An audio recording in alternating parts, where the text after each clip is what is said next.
Suspense और horror से भरी मूवी एक्सप्लेनेशन की स्टोरी लेकर फिर से आई हूँ दोस्तों, जिस मूवी का नाम है माँ। तो कहानी की स्टार्टिंग में हम देखते हैं सीमा को, जो बच्चों को महाकाली की स्टोरी सुना रही थी।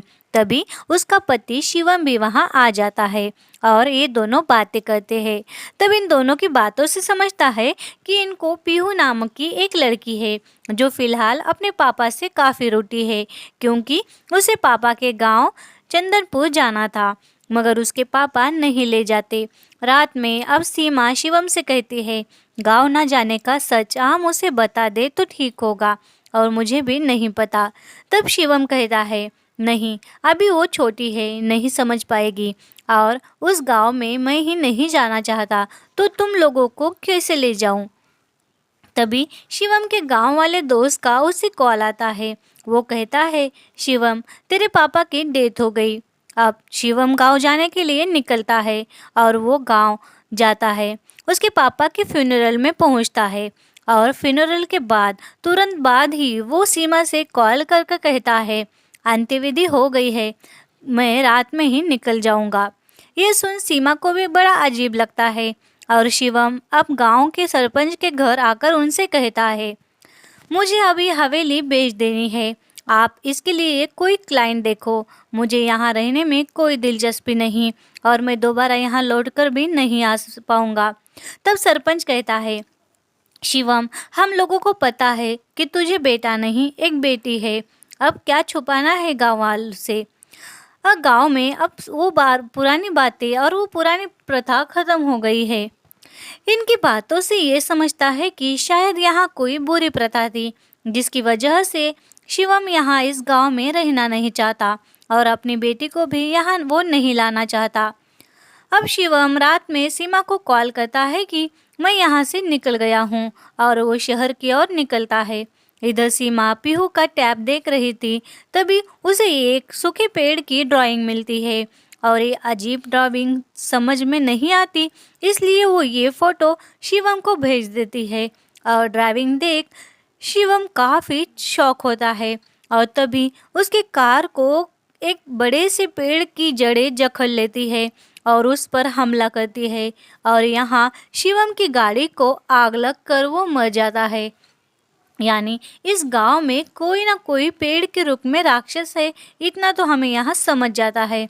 अब सीमा को भी ये बात पता चलती है कि शिवम का एक्सीडेंट हुआ है, मगर उसे सिर्फ ये पता था कि शिवम के कार का एक्सीडेंट हुआ और वो मर गया। कहानी अब 3 महीने बाद जाती है, जहाँ सीमा को सरपंच का कॉल आता है। सरपंच सीमा से कहता है, तुम यहाँ गांव में आ जाओ, तुम्हारी हवेली बेचने के लिए मैंने एक एजेंट ढूंढ लिया है। और अब सीमा गांव जाने को सोचती है। यहाँ पीयू सीमा से कहती है, माँ, मैं भी साथ आऊँगी, तुम अकेले मत जाओ, पापा अकेले गए थे और लौट कर नहीं आए, कहीं आपको भी कुछ ना हो जाए, मैं तो आपके साथ ही आऊँगी, आपके साथ ही आऊँगी। और यहाँ अब सीमा पीहू को लेकर गाँव आती है। यहाँ आते ही उसे बहुत अजीब सा फील हो रहा था, मगर वो किसी से नहीं कहती। तभी यहाँ वो जब हवेली में आती है तो यहाँ के केयर टेकर थे, उसकी एक वाइफ थी और वो हस्बैंड था, यानी ये दोनों कपल इनके हवेली की केयर टेकिंग करते थे। उनकी एक छोटी बेटी भी थी जिसका नाम था गौरी। यहाँ वो जो औरत थी वो अपने पति से शिकायत कर रही थी कि ये सीमा मैम यहाँ क्यों आ गई। ये सीमा भी सुन लेती है, मगर वो कुछ नहीं कहती, पर उसे समझ जाता है कि उसका यहाँ आना इस औरत को अच्छा नहीं लगा।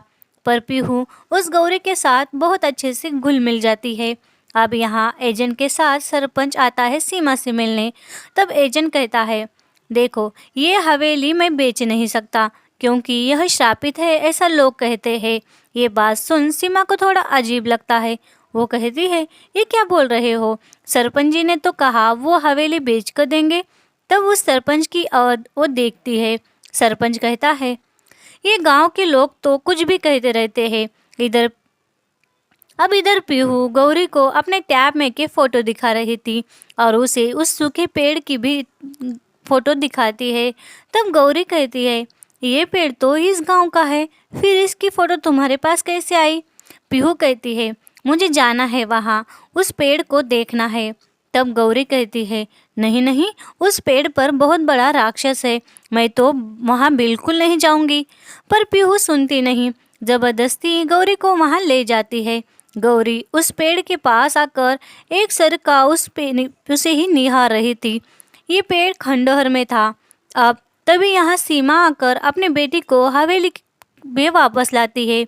उस पेड़ के पास जाने वाली बात जब उस काम वाली औरत लक्ष्मी को पता चलती है तो वो गौरी पर बहुत गुस्सा होती है।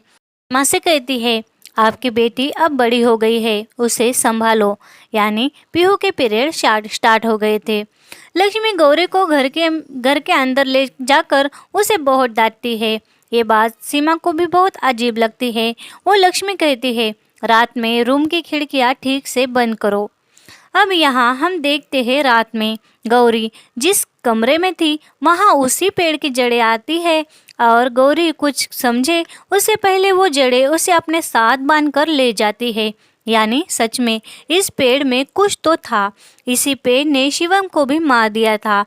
अब जब लक्ष्मी गौरी को देखती है तो वो वहाँ कमरे में नहीं थी। ये देख लक्ष्मी रोने लगती है और अपने पति से कहती है, इस लड़की पीहू की वजह से मेरी बेटी को वो राक्षस उठा ले गया। अब यहाँ सीमा पुलिस को कॉल करती है। यहाँ पुलिस आती है पर पुलिस वाले को और एक अजीब ही बात समझ आती है कि इस राक्षस की और एक बात पता चलती है। ये राक्षस गांव के अन्य लड़कियों को भी उठाकर ले गया था। अन्य लोग उनसे कहते हैं कि 3 महीने से इस गांव की बहुत सी लड़कियां गायब हो रही है और 3-4 दिन बाद वापस आ रही है। गांव वाले कहते हैं अब उस पेड़ ने ही गौरी को भी उठाया होगा। अब ये सब गांव वालों के साथ सीमा भी उस पेड़ की ओर आ जाती है। सीमा को पेड़ के पास अलग अलग लड़कियां दिखती है। वो जब उनके पास जाती है तो वो लड़कियां गायब हो रही थी। ये क्या हो रहा है, ये सीमा को कुछ भी समझता नहीं। अब यहाँ सीमा जब घर वापस आती है तो पीहू काफ़ी डरी हुई थी। पीहू कहने लगती है, ये लोग मुझे क्यों ब्लेम कर रहे हैं माँ, मैंने क्या कहा, क्या किया है इनका, इसमें मेरा क्या कसूर। अब सीमा उस पेड़ वाले राक्षस की कहानी पीहू को बताने लगती है। वो कहती है, बहुत सालों पहले यहाँ एक राक्षस जन्मा था। वो बहुत ज़्यादा शक्तिशाली था। सारे भगवान भी उसके सामने हार रहे थे क्योंकि उस राक्षस को वरदान था कि उसके खून की एक भी बूंद गिर जाए तो उसे एक नया राक्षस जन्म लेगा। इसीलिए उसे अगर भगवान मारने जाते तो वो खुद अपना खून निकाल हजारों राक्षस तैयार करता था और उसे हराना बहुत मुश्किल था। तभी सब देवताओं ने काली माँ की आराधना की। तब काली माँ ने उसकी खून की एक भी बूंद नीचे ना गिराकर उसे खत्म किया था। पर जब ये सब हो रहा था तभी उस राक्षस का एक बूंद खून इस गांव के एक पेड़ पर गिर गया था और राक्षस अब उस पेड़ में था। वो पेड़ बनने के कारण खुद का खून तो वो अब नहीं गिरा सकता था और इसीलिए उसकी संख्या वो बढ़ा नहीं पा रहा था। पर वो गांव वालों को बहुत परेशान करने लगा। तब एक बहुत हिम्मत वाले आदमी ने देवी महाकाली की आराधना की और शक्ति मांगी। माँ ने भी प्रसन्न होकर उस आदमी को शक्ति प्रदान की। उस आदमी ने उस राक्षस को खत्म करने के लिए बहुत प्रयास किए और तभी राक्षस कहीं छुप गया। वो मरा नहीं था मगर उस आदमी को लगा वो राक्षस अब खत्म हो गया है। वो चैन की सांस लेकर घर जा रहा था। तभी उस पेड़ ने उस आदमी की बेटी के गर्भ में ही खुद का बीज डाल दिया था। अब वो लड़की जब प्रेग्नेंट हुई तो पता चला कि उसके पेड़ से वो राक्षस फिर से जन्मेगा। इसीलिए उस आदमी ने अपने बेटी को ही मार दिया ताकि उस राक्षस का वंश ना बढ़ सके।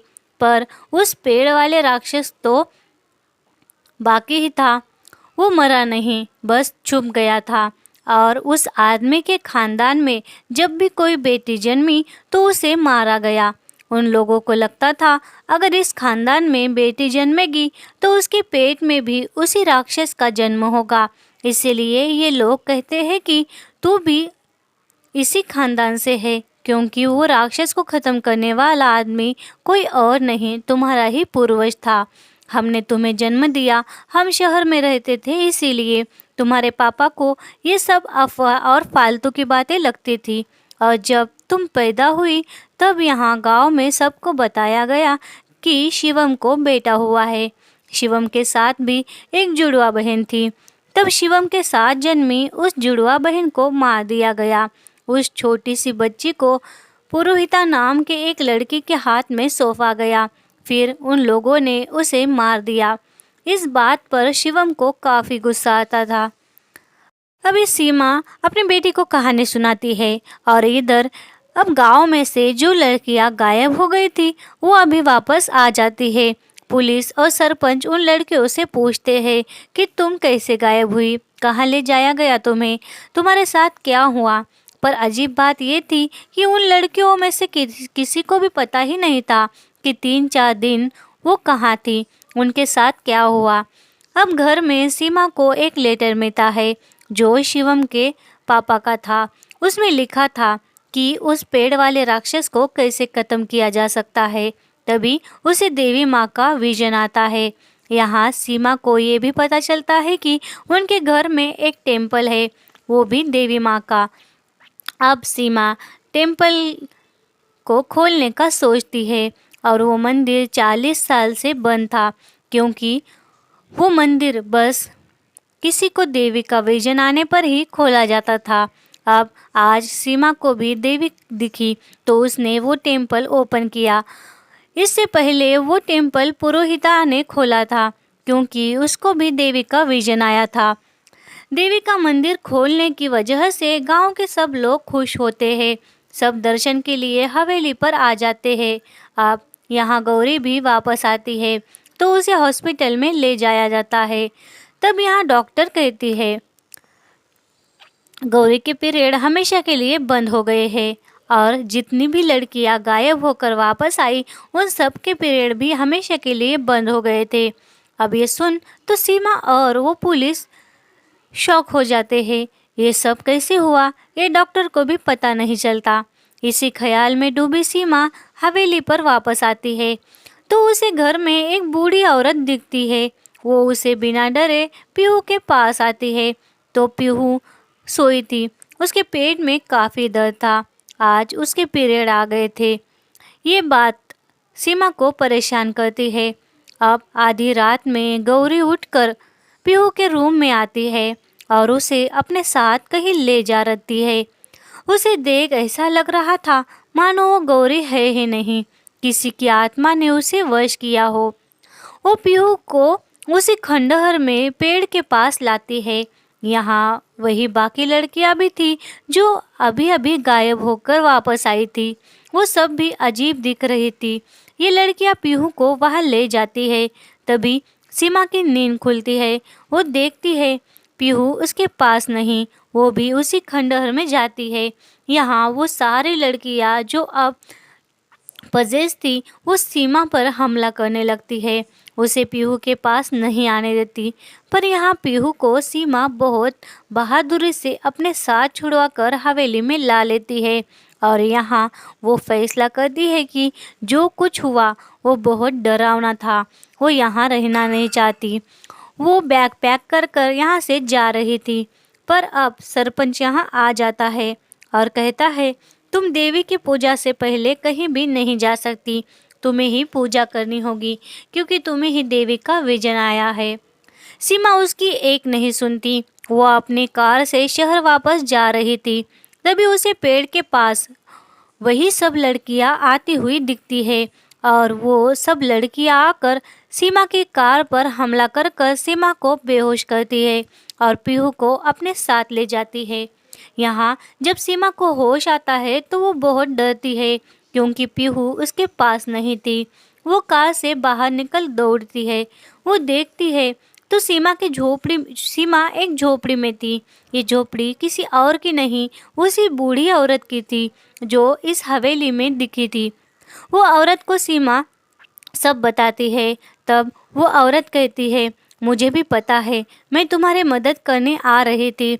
तब तक वो पजेस लड़कियां पीहू को ले जा चुकी थी। अब यहाँ वो बूढ़ी कहती है, मैं भी तुम्हारी मदद करूँगी। इधर गांव में पुलिस वाला आता है तो लोग कहते हैं, गांव की जो लड़कियां गायब हुई वो सारी गांव में नहीं दिख रही और सरपंच भी कहीं गायब है। सीमा कल रात ही अपनी बेटी के साथ शहर के लिए निकल गई। तभी इधर समझता है कि वो बूढ़ी औरत कोई और नहीं, वही पुरोहिता है जिसको देवी का विजन हुआ था। उसने ही शिवम की जुड़वा बहन को मारा था। अब यहाँ वो बूढ़ी यानी पुरोहिता कहती है, ये जो सरपंच है वो बहुत स्वार्थी आदमी है। मैं जब 40 साल पहले शिवम की जुड़वा बहन को मारने के लिए उस पेड़ के पास गई तो मुझे उस नन्ही सी जान को मारने की हिम्मत नहीं हुई। फिर मैंने उसे जिंदा छोड़ने का फैसला किया और ये सरपंच तब एक यंग लड़का था। वो कहने लगा, यूँ बच्ची को मार नहीं सकती, ये लड़की मैं ही मार देता हूँ। और सरपंच ने उस बच्ची को मार दिया था। तब गांव वाले ने उसे सरपंच बना दिया।